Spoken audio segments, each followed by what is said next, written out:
Hello and welcome to Cove. My name is Jennifer LaPlante. I'm the Executive Director of DeepSense, and we are here today for our fourth installment of Mind the Gap, Technologies of Business Optimization and Panel Series. Today I'm joined by three guests who are going to share their experience with data and some knowledge, stories, and insights so that you can better help leverage your own data to help grow your business. So before I introduce my guests, we're going to get a little housekeeping underway. We have dozens and dozens of people who've registered today, and we'd like to encourage you to join and participate in our conversation. So please put any kind of comment that you have in the application or streaming facility that you're using. But if you're not logged in, feel free to send an email to info@coveocean.com. With that, we have several colleagues behind the scenes at Cove who are able to help facilitate and make sure your questions get passed through. But our focus today is purely on questions and a dialogue and discussion. We're not doing this in a formal way, so ask lots of questions so we can answer for you. As we get started, I'd like to introduce my wonderful guests here today. Charlotte is joining us from X-Ocean, and she's a survey manager.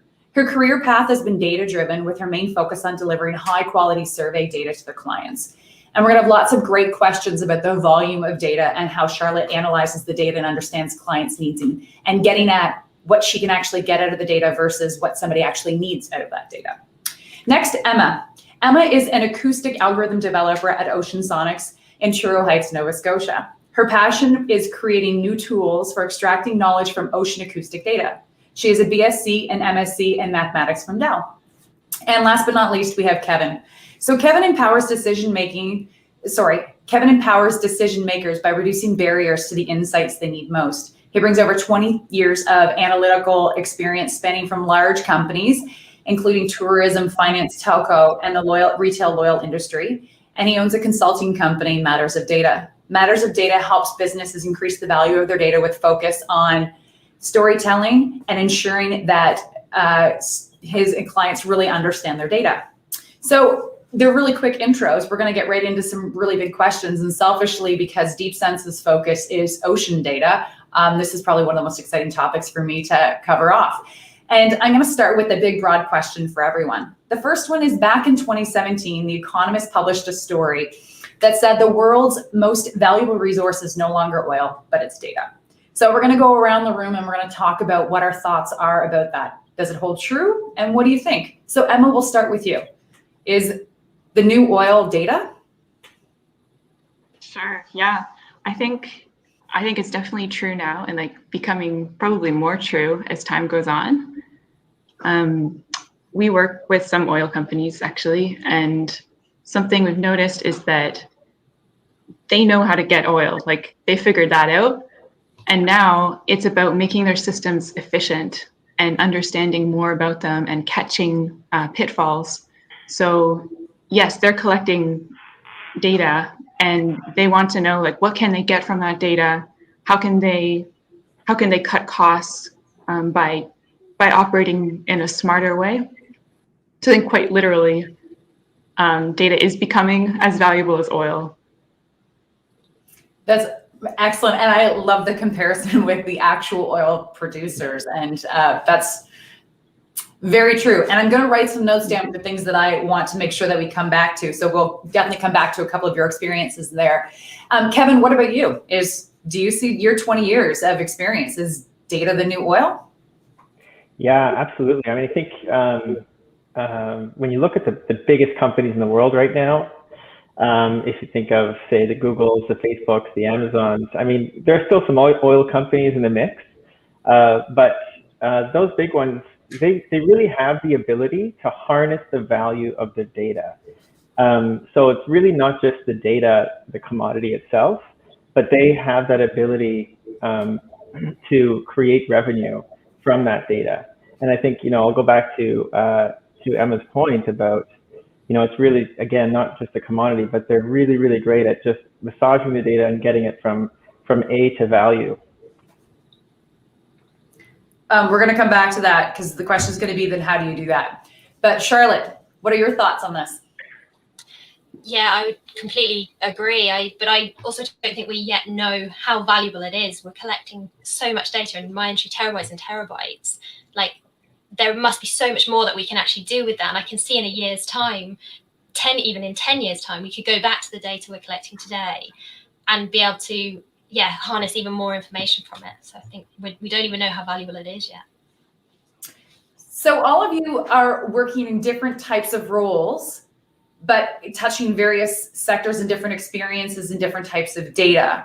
So we're going to start, we're definitely going to get into how companies can get value from the data and where they derive that. Before we get there though, if a company's trying to understand data in general, what kind of skills do they need to have for them to really kind of derive that value from the data? Let's go with Charlotte.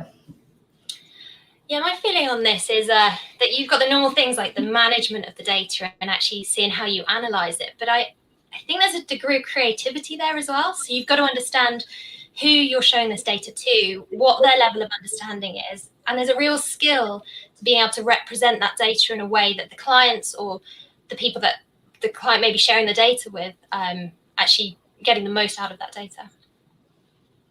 I like the representation of that's a great point, because if somebody can't understand how the data is being represented, then they really can't get anything from it. And Kevin, that's one of the things that you're really focused on, is the storytelling of the data.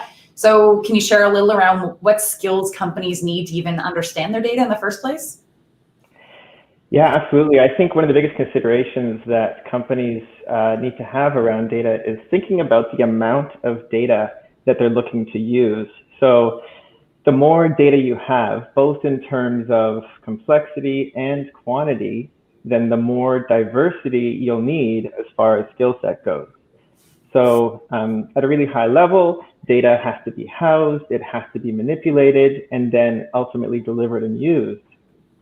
So the skills that they should be looking for should align with the needs that they have. So if you're looking to start gathering the data and storing it, then someone who's really strong in the data governance area of security, those types of things, would be a great place to start. If they're looking to manipulate it, build models, then somebody who you might consider as a true data scientist, somebody who's really great at manipulating data, would be where they go from there. And then ultimately, at the end, is somebody like myself, the data storyteller, where you're packaging it up and delivering it and solving business problems. Excellent. And Emma, what about you in terms of companies that might be looking to try to build some skills? What would you suggest that they are the things they need to focus on? Yeah, like Kevin mentioned, it does depend a lot on the scale. And with small companies who maybe don't have any data scientists at the moment, I think this can be pretty difficult because, yeah, as Charlotte said, the whole process, the first step is kind of like being a detective, where you're analyzing the data, trying to see what you can pull out of it. And then there's actually building the tools to do that, which is kind of more like engineering. And then finally presenting it in a way that people can actually understand. And I think it's really hard to find people who have all of those three skills, especially for a small company that is just starting out. They don't have the resources to hire a whole team of people to do this. They're looking for just one person.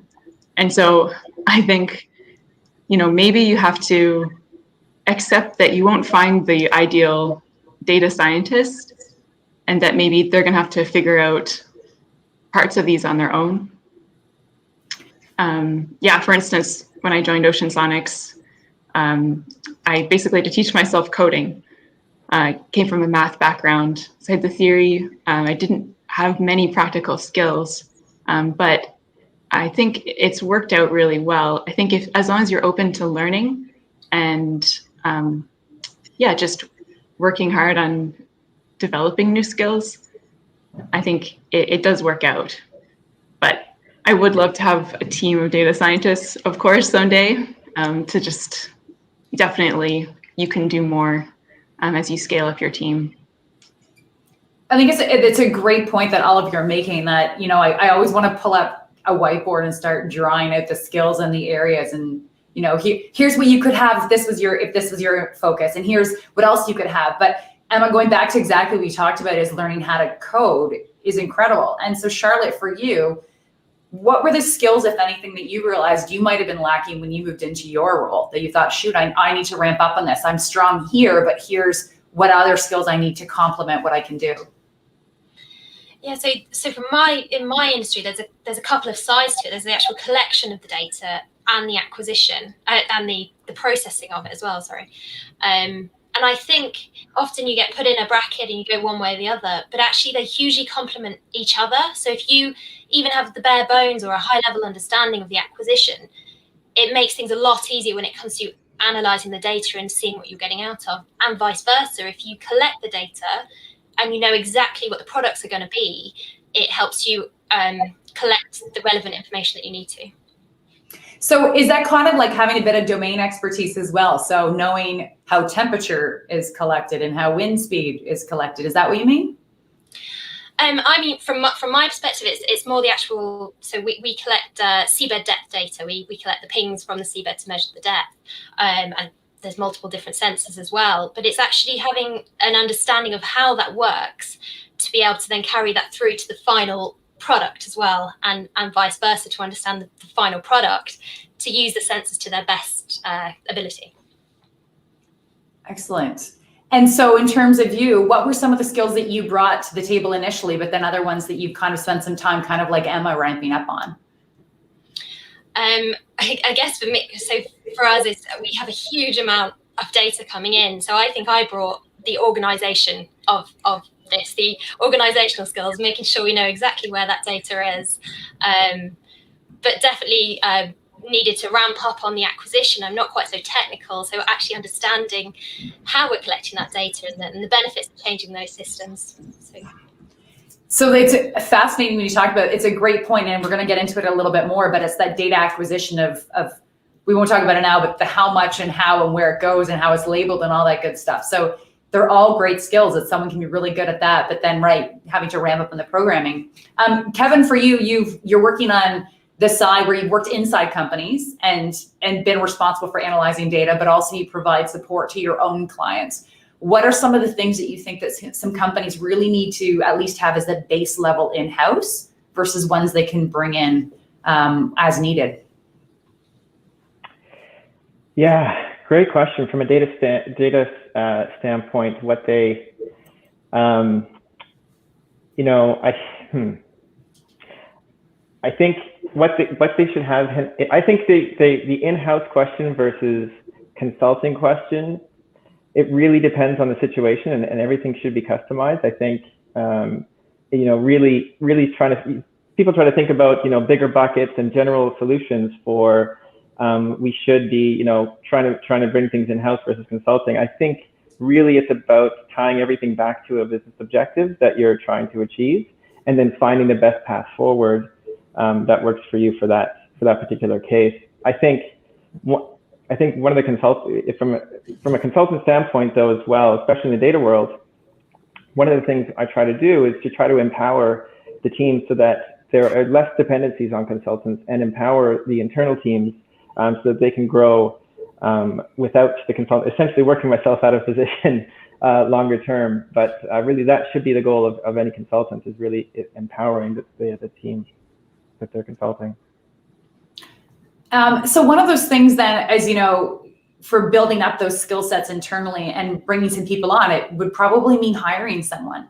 So if you're a new employee, or you were someone who is about to join and do something similar to what you did when you joined your company, what kind of advice would you give them? If you knew of a student, for example, that's about to start their career path, what should that new employee expect when they walk into an organization and their job is to help make the data better, help the company leverage that data in some way? Emma, what kind of advice or ideas or suggestions would you give to a new graduate or someone that new coming into a new company?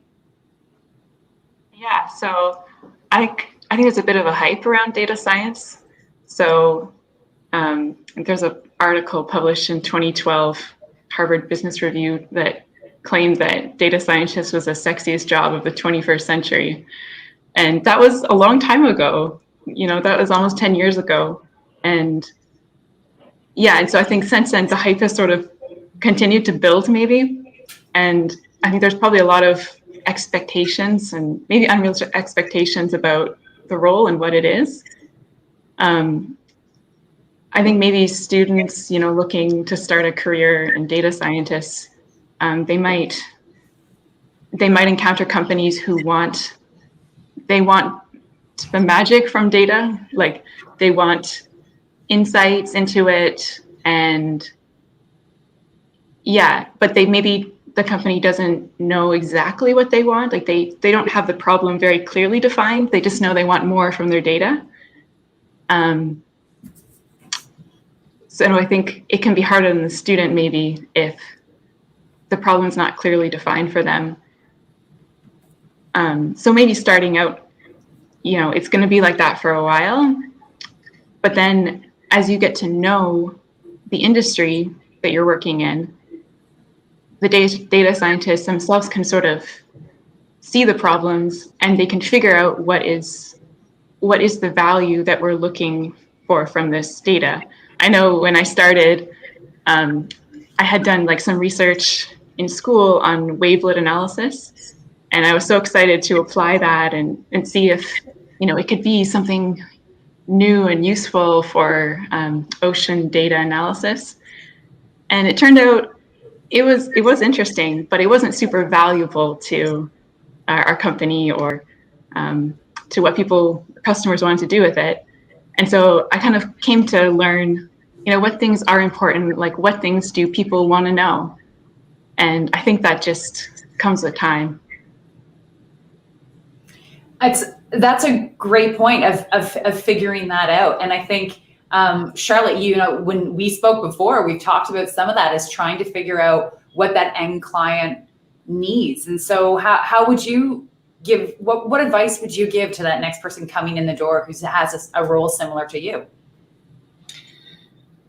I feel like it probably sounds quite typical, but I would say don't be frightened to play around with the data. Of course, have a backup of your raw data, but you only really experience when you're processing it, what the impacts have things when you make mistakes. So I would just suggest throwing yourself into it so you can learn and picture exactly how these processes impact your data. So an example I can think of is with the sonar data, the environmental impact, the environmental factors impact the data quality a fair bit, and you have to play around with a lot of settings before you get that data looking as it should do. And in playing around with that, you can make it look a lot worse before you make it look a lot better. So I would advise somebody to not be frightened and click a few buttons and learn how it impacts the data. Excellent. And Kevin, do you have other suggestions as well?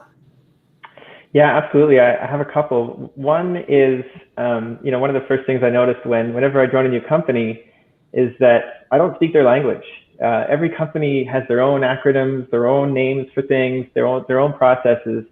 So really, taking the first couple of weeks and try to meet with as many people as possible from various departments, and really just getting to know, what they do and what their role is within the company, and then perhaps what value data could bring to that particular section of the company.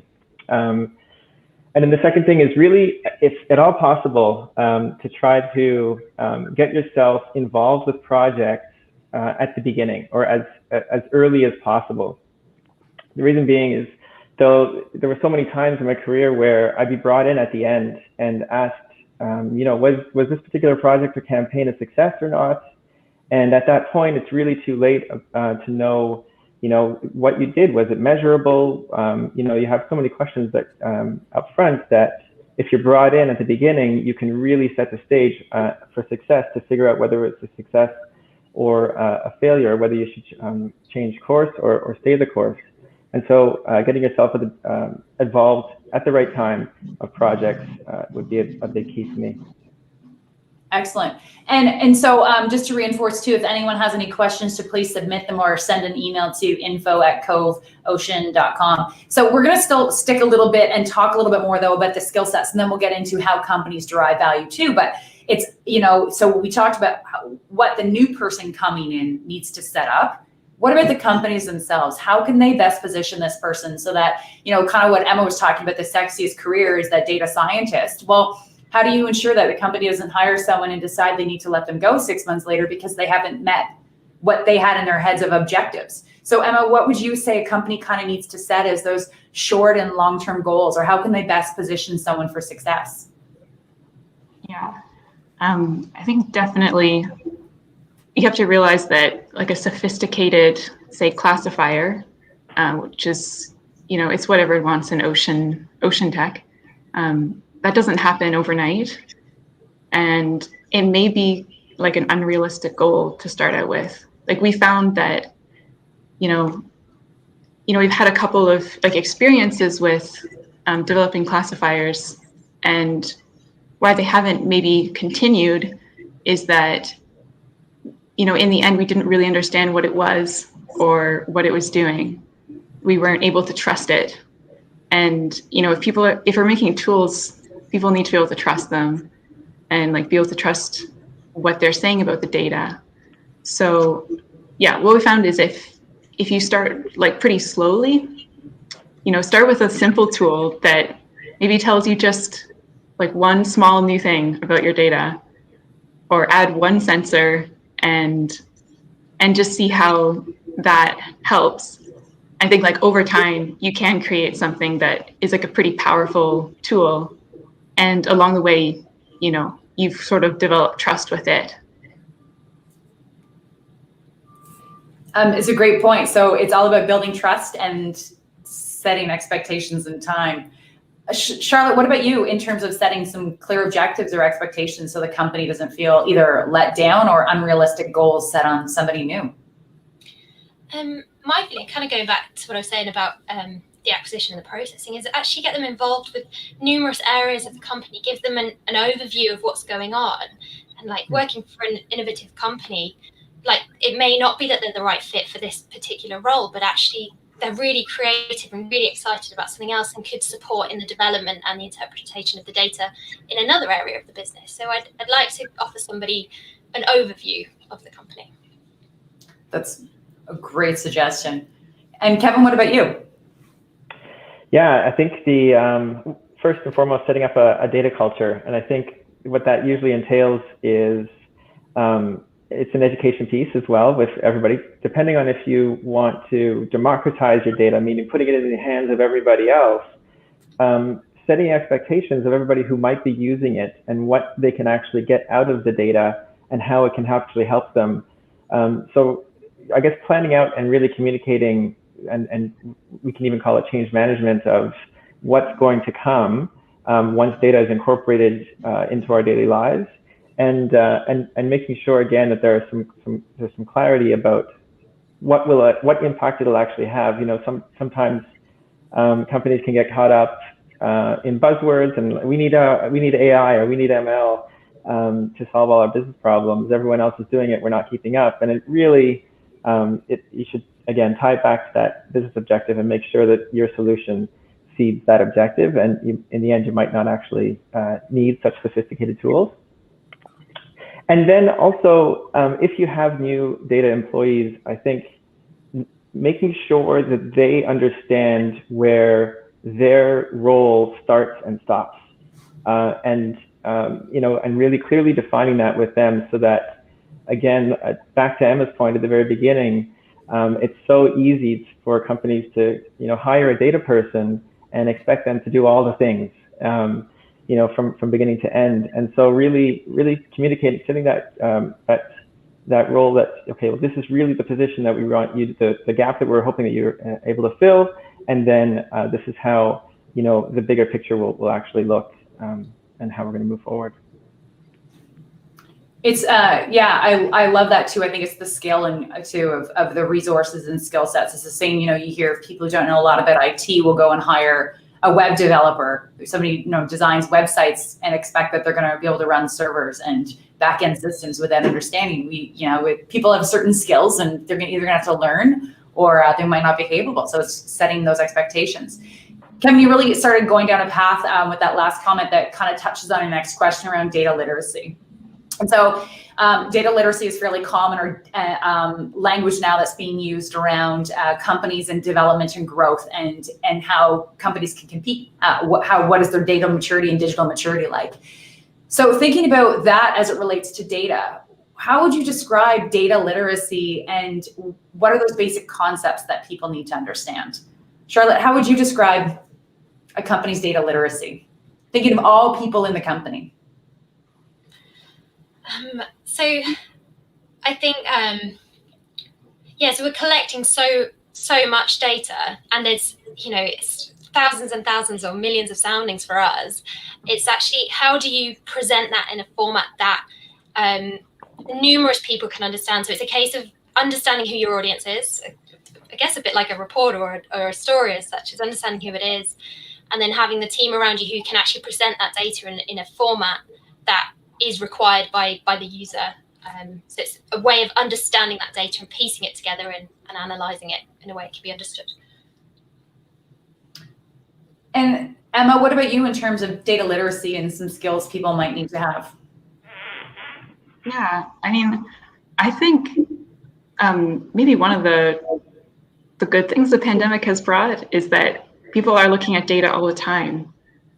Like, we're checking, I think Nova Scotia has a dashboard that shows our case numbers, and I think people are just getting more familiar in general with looking at data and using it to make decisions in their own lives, whether to go on this trip or not. And yeah, so I think in some ways, just, the way that society is going, people are becoming more data literate. And yeah, but within a specific company, it's super important. And for us, it's acoustic data. And so part of it is just understanding really the science behind it, and, what are these plots actually showing, and, what's important here. And part of it is on, it's on the person who created the plots. Like, are they communicating effectively their point with this plot? Or are there things that are distracting the person reading it? That's a good point of how it's actually created in the first place and what they're consuming. Kevin, you've touched on a pile of different industries and sectors as well. So thinking about your experiences inside and outside companies, how do you define data literacy for what's expected of an employee in a company?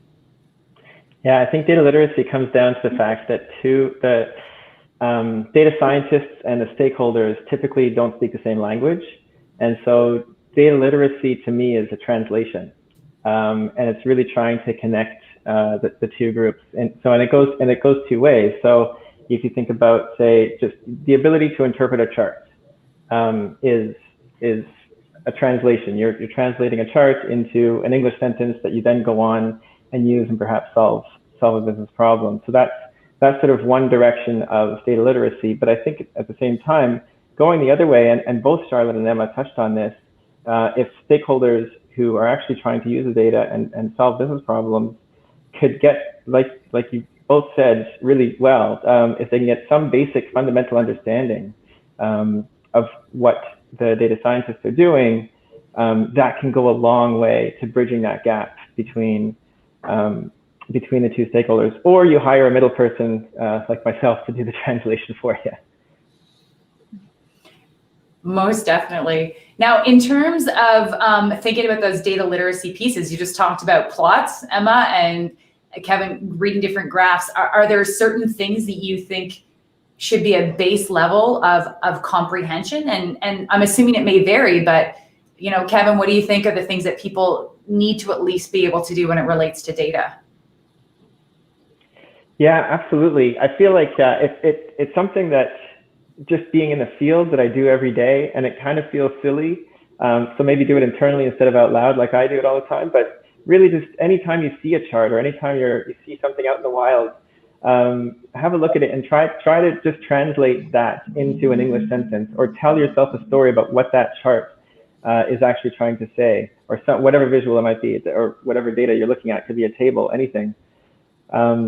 I think that will help to develop a baseline of translating data into something useful. And telling the story with data, I get it. And telling the story, yeah.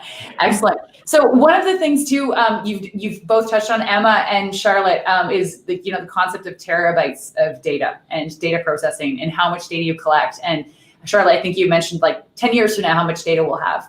Let's talk about enough data. How do we know when we have enough data for us to analyze it in the first place, and when is too much data? So Emma, what are your thoughts on How does someone know they're collecting enough data that can be used for some kind of analysis? Yeah, that's always such a hard question for us. Anyone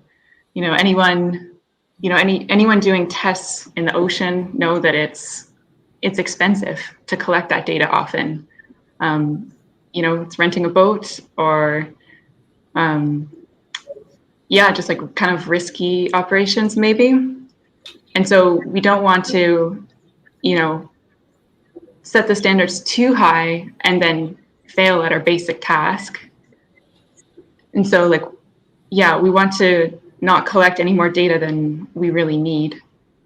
And that can be challenging. You really have to think about, understand the problem before you go out there. And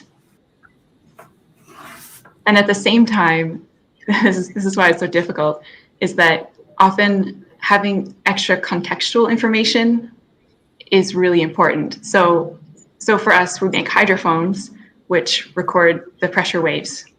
And so it's literally just a string of numbers coming in. I mean, really fast and a lot of numbers, but and that can tell you, it can tell you a ton of things, which is crazy. It's not just telling you like how loud sounds are, but it's telling you their quality, like the frequencies contained in it. Is this an orca or is this a minke whale? And is the orca looking for food or is it communicating with a friend? And like same string of numbers can tell you, where is the orca located? Where is it going? How fast is it going? It's pretty insane. And at the same time, though, we found that including other kinds of data is also important, like the sea conditions. So like wind speed is really useful, the temperature and depth, the orientation of your equipment underwater. So we found that we actually tried to reduce the amount of acoustic data we're collecting because, for instance, our instruments can do 512,000 samples per second. So, with a decent sized array, you're looking at like gigabytes per second almost. And so we try to reduce that amount of data because what we're looking from it is actually really small. Like maybe it's just a single number, like the location of the porpoise. Or maybe it's just like an image.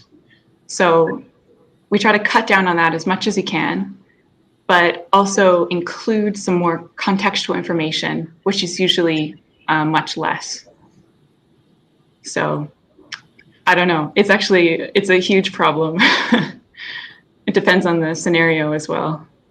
I think what you just explained is amazing, and I'm going to take this clip and share with other people, because what you just answered was the exact reason why sometimes I've heard people say, if I give you data, can you tell me stuff?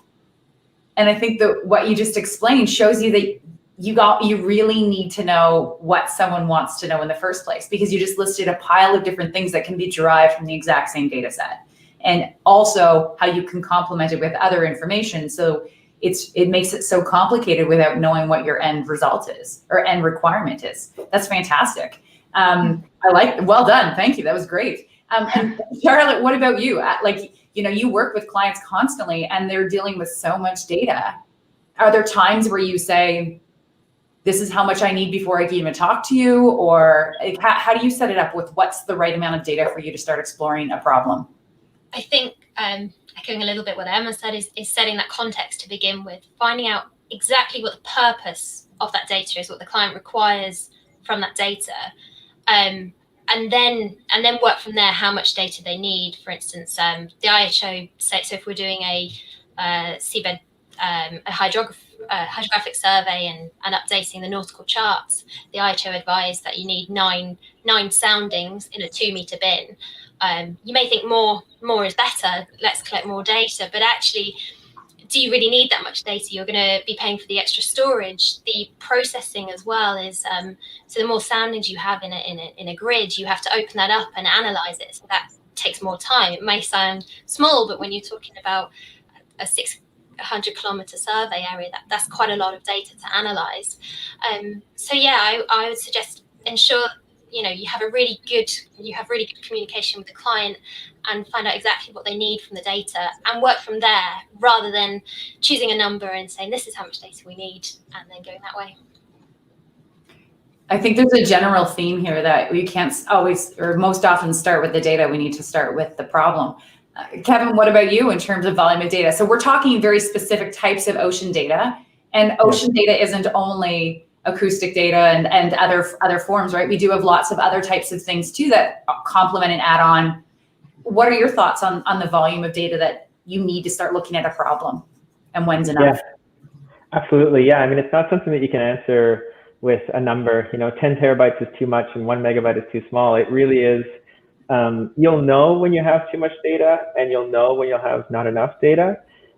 What you'll usually see, to kind of echo what Charlotte and Emma said, what you usually see if you have too much are inefficiencies.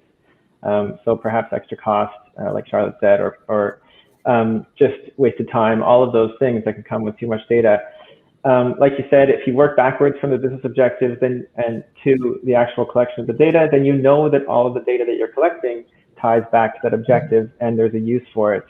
Conversely, if you don't have enough data, as Emma was saying, great example, you just don't have a complete picture. You don't have the whole story of what's going on. Perhaps you know that things are going really well last month, but if you don't have enough data to tell you why things are going well the last month or weren't going well or whatever it might be, if you just can't tell yourself the whole story, that's how you know you don't have enough data, and perhaps you should go out and get it.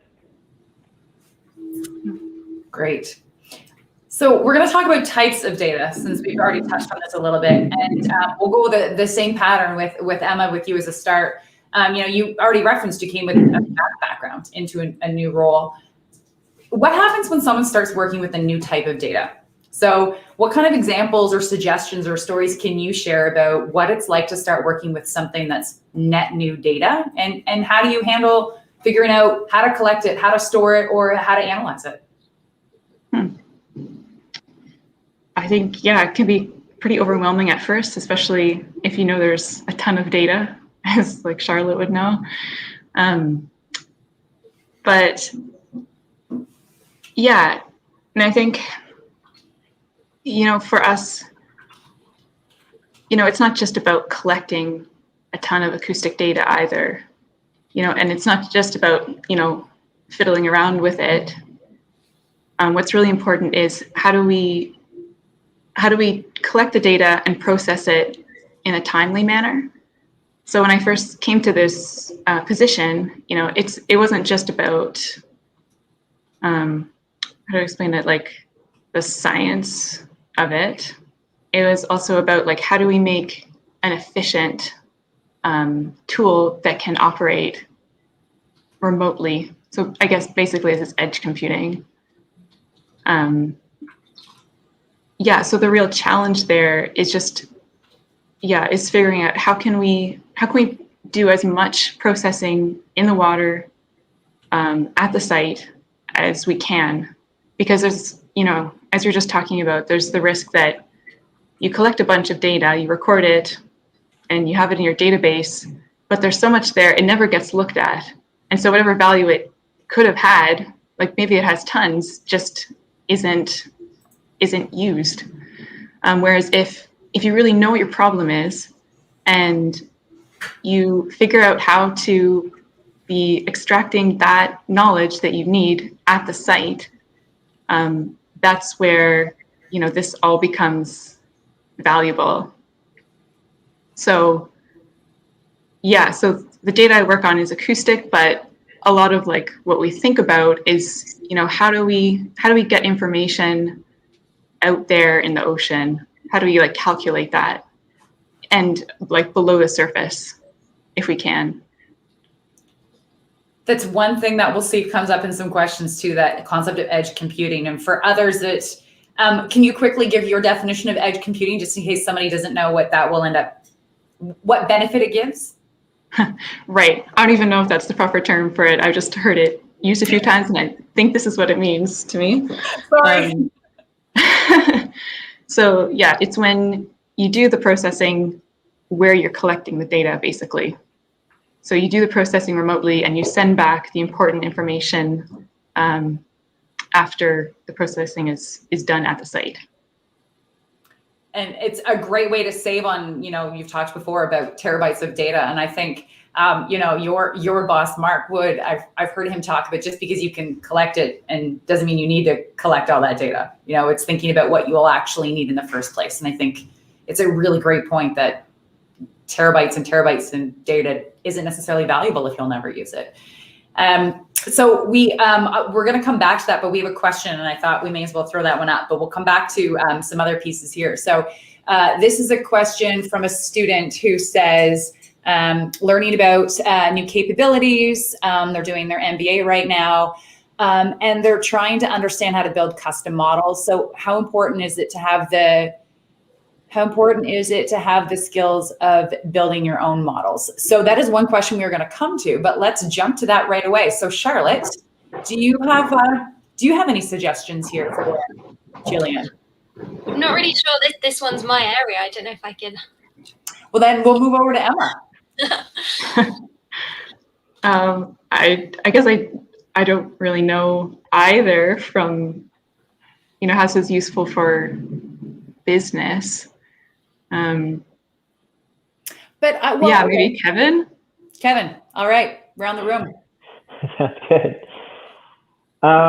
Yeah, so it seems like they're going to be doing, it's all about the business intelligence side of things, and they're looking at the business intelligence tools, and the tool itself seems to be taking care of the models. And she seems to be asking, how important is it to know sort of what's under the hood of the car that you're driving, I guess. It's valuable. I think, especially if the particular situation that you're in is a custom and unique situation. If it's a pretty standard use case or a pretty standard example of how you're using the data or how you're using the tool to solve your problem, then it really doesn't matter if you know what's going on behind the scenes or know how it's actually constructing the models that you're using, that you're visualizing at the end. But again, I think the only time it becomes valuable is if you have to, because it usually gives you the option to go in and customize and do some little tweaks here and there to suit your specific needs. But if it's a situation where if there's nothing too out of the ordinary, the data's clean, you shouldn't need to know the really important, like the guts of it all. You can just consider it a black box and move on. Well, and I think, so one thing to flag, our next talk in 2 weeks' time is to talk about some BI tools and some business intelligence tools, so analyzing data at that higher level as well. And I also think, so Emma, some of the things that you've been exploring is from an algorithm standpoint is building models. So touched on Jillian's question too about, how important is it to build your own custom models? I think part of it is not just, it's good to be able to visualize the data, but I think you've talked about, there's still skills you need to ramp up no matter what. And it's not something immaterial. So, if somebody decided they wanted to try to figure out how to build some models, would you have any suggestions for someone to say, here's when to know it's worth exploring? Like, are there things that somebody should try that are more public facing or open source before they jump into trying to build their own custom solutions? I would say just do it. Like Charlotte said, you're not going to lose anything by trying to build one of these tools. If anything, you'll just learn more, even if you don't succeed in the way expected. So yeah. So last year we did do a custom model. It was just for in-house for a project, and it basically changed everything. So it made it so that we didn't have to physically build things to test them. We could just run it by the model, and it would tell us, how this thing's going to perform. And then we didn't have to do field tests to test this, which are costly. And, the model itself was just a test, or it's a study in itself. we didn't know how well it was going to work, but we verified it, and it just worked surprisingly well. And so that saved us, the value we got from making that simple model was huge. And now we can keep using it going ahead. And now we've verified it to build other things. So yeah, I think definitely just try out making models. Definitely test them though. Well, I think though, one of the interesting things that everyone, in terms of everyone else's experience, I also think a huge part of the data analysis, the data use, the data pieces aren't necessarily custom models too, though. There's a huge amount of time that is spent on visualizations, understanding, cleaning, processing, analyzing data that's not necessarily a model, right? So yeah, there's probably some huge opportunities in other realms of data and data analysis. And so with that, going back to some of our other questions in terms of data. So here we have a student who's interested in obviously a career path with an MBA that's very transferable into lots of other things. Charlotte, are there any suggestions that you might have? So for a student who's interested in data, how to understand how to work with the data that you work with, or other types of data you've had exposure to? Yeah, well, there's just so much out there. I personally find people want to share their information, their experiences. So it's just really listen, I know we can't right now, but go to the conferences, go and speak to the software companies, in my industry, the sonar manufacturers. They want to share, and they also really want to develop. So if you've got a problem and you want to process data quicker, or you want to save more space and save some storage. So yeah, my advice would just be surround yourself with those people and find out as much information as you can from them. Excellent. And Kevin, what about you in terms of, how to understand the data that should be collected or stored, or understanding net new data? Oh yeah, net new data is always a tough challenge. Anytime I think an infrastructure is built that does the whole thing, from collecting data all the way to solving a business problem, a lot of companies tend to build it thinking that it's going to last forever and will never change. So I think that there often are issues whenever there's new data that's going to be incorporated because of the rigidity of what was built in the past. And so I guess my advice would be, if there's new data coming in, or there's a plan to bring in new data that will help round out the story and help solve a business problem, running both systems in parallel is really paramount, so that you have the old one and the new one running at the same time. There'll be a lot of more continuity with the data and the outputs, and as well, a lot less chance for error whenever you do end up flipping the switch to the new system. But again, it depends on the size of the data and the complexity of it. But when it gets a lot more complex, and you have to consider not only the data itself, but the metadata, meaning like the schema and like the flow of the data and all those things that go with it, that's really why the parallel process is paramount, especially with the larger data scale projects. That's a really great point too, and I think one that I'm curious about. Any recommendations that you have as well around documentation and dictionaries and record keeping for helping other people who come in and start using it down the road that weren't part of its inception?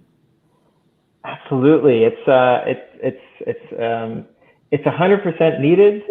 And throughout my career, I maybe saw it 5% of the time. No one ever had time for that, unfortunately. But it's 100%. Such a huge time saver. It's something that you have to invest in upfront for long-term savings.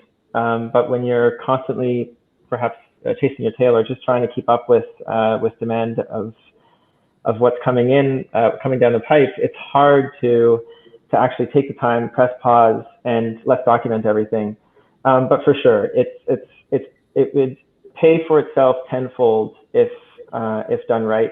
I mean, it's all part of succession planning too. It's not only about having new data in, but you'll have new people working on the data. Things are always moving in business. Everything is temporary. So trying to bring flexibility and succession planning into your business is absolutely paramount. Excellent. And one thing I do want to touch on, Charlotte, because we've spoke about this before, one of the challenges you have is you have so much data. So is there any advice that you'd like to give with somebody who might call you up one day and say, Charlotte, can we work together? And we want to map out a project. How would you give them advice to figuring out how to scope out the work that you can work with them on? How do you build out and understand those requirements? Yeah, so definitely is a big challenge in X-Ocean. So we would have USVs, uncrewed surface vessels all over the world, really, and then getting that data back to a location to somebody to actually analyze that. So the first step, I think, is kind of like Kevin said previously in the previous question, is just take a step back, use some time to plan exactly how you're going to do that. Focus on what data you can process remotely.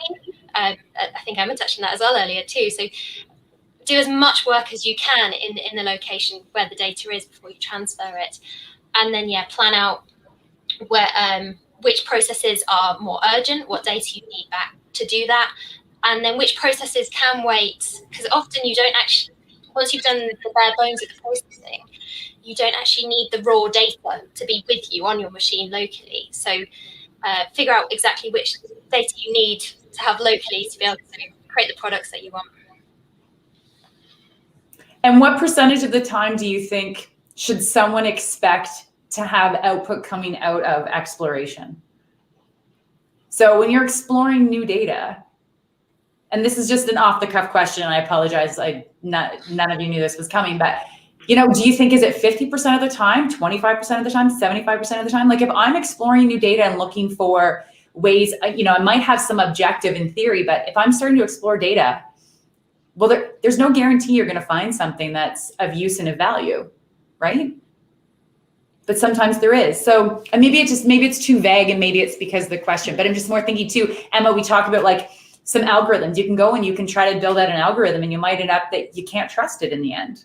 There's no guarantee and so no promise. So maybe part of it then is, what advice would you give them for somebody who's looking to look at data to know that there may be inherent risk that they're not going to actually get the answer they're looking for?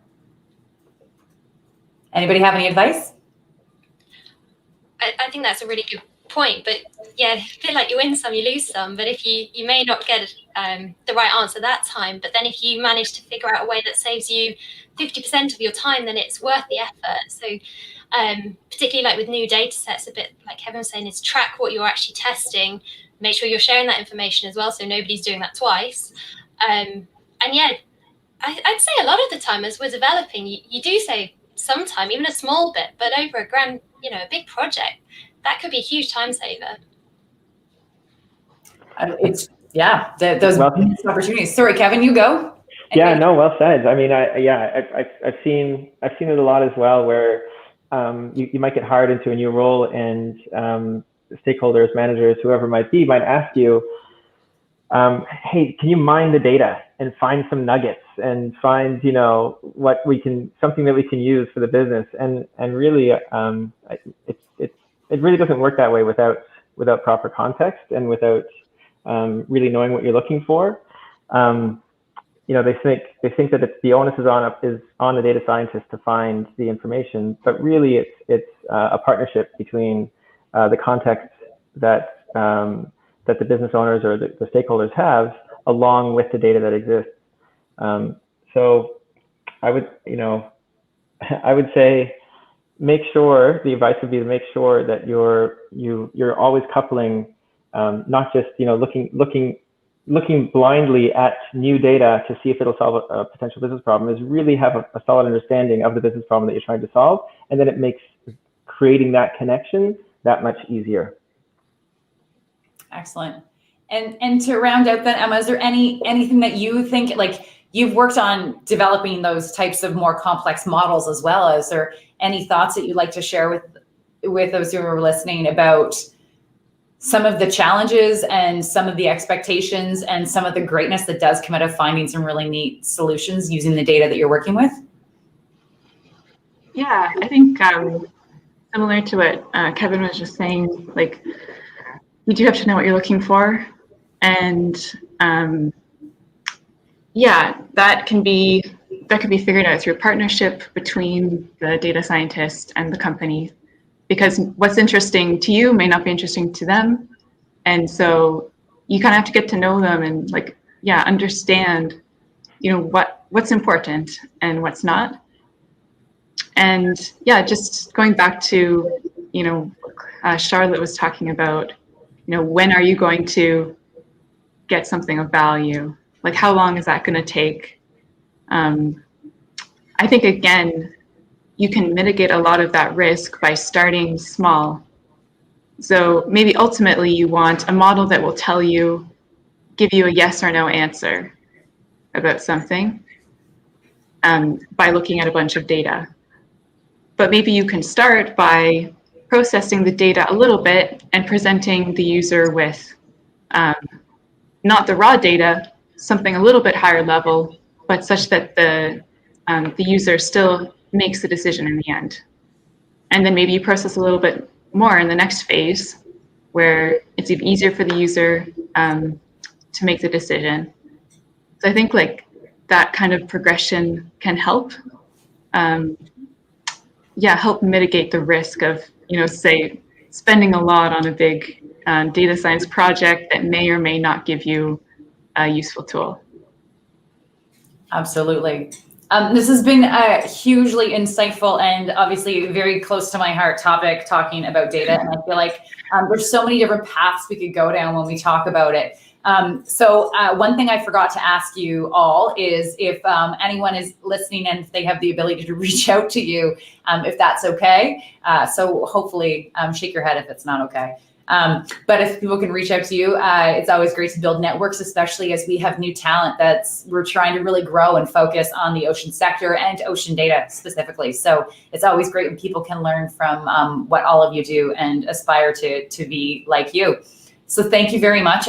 So Kevin from Matters of Data, Emma from Ocean Sonics, and Charlotte from X-Ocean. We really appreciate the breadth of the experiences that you have. And as I touched on March 24th, we're going to be exploring data infrastructure, software, and services. So we'll take from not only understanding the data as a concept and principle of what skills people need and the amounts of data to what kind of tools can companies use to analyze and use that data and run their operations as well. So thank you very much to my guests. This has been wonderful to see all of you. Thank you very much to the behind the scenes folks at Cove, like Kyle. I appreciate it. And to everyone else who's joined, thank you for joining us today. We appreciate it. And we will see you in a couple of weeks as we go on to our next talk. Have a great day. Thank you.